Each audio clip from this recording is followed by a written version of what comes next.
mình tu là trong thằng đúng rồi đó. Đảm bảo tỷ lệ 20% dân số. Đảng viên trong lực lượng dân quân tự vệ đạt 6,2%. Mình tu mà, đúng mà. Khả năng huấn luyện lực lượng dân quân tự vệ đều đạt kết quả tốt. Chính trị, trật tự an toàn xã hội được giữ vững. Công tác bảo vệ chính trị nội bộ được đảm bảo. Phòng ngừa và ngăn chặn kịp thời ngay từ cơ sở, liên quan đến an ninh trật tự. Trước khi đi tắm gái phải đổi mũ bảo hiểm. Không là đi ấy, bị người ta đứng chắc mấy tay thì mày còn yêu. Mẹ đi ngó cửa nhá. Nghe nói nhà này có 2 đứa con gái xinh cực kỳ luôn. Hôm nay mình sẽ đưa con cưa bằng đường cô để làm con của mẹ. Có ai ở nhà không? Xin hỏi có ai ở nhà không? Vâng, nghe nói gia đình này có 2 đứa con gái. Tôi muốn đưa con trai ra hỏi ạ. Nhà tôi có một đứa con gái út mới có 3 tuổi, có một đứa 13 tuổi. Thế được, với con trai tôi để chạy lên cơ mà.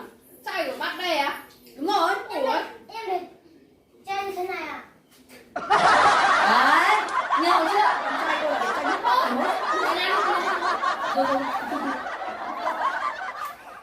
Đấy, con vào nhà đi.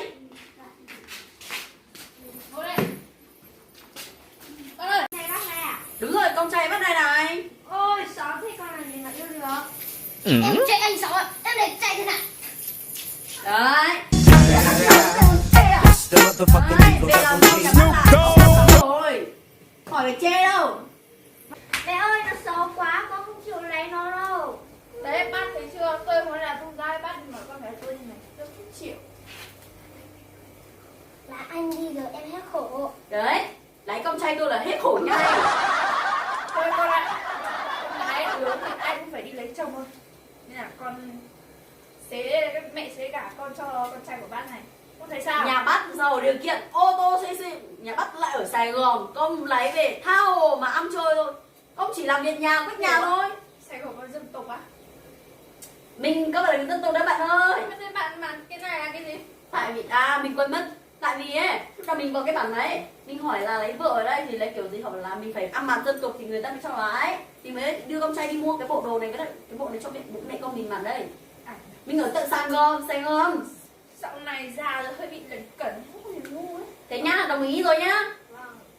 Lại về làm con nhà bác là đời hết khổ rồi. Con trai bác ưu tố lại làm giám đốc của một công ty. Thế là xong. Thôi, thế thì ngày sau nhá, ngày sau mang lễ ra hỏi nhá. Sau là đưa về Sài Gòn nó thôi. Ok, nhưng mà lấy con gái của tôi em nhớ là không chửi nhá.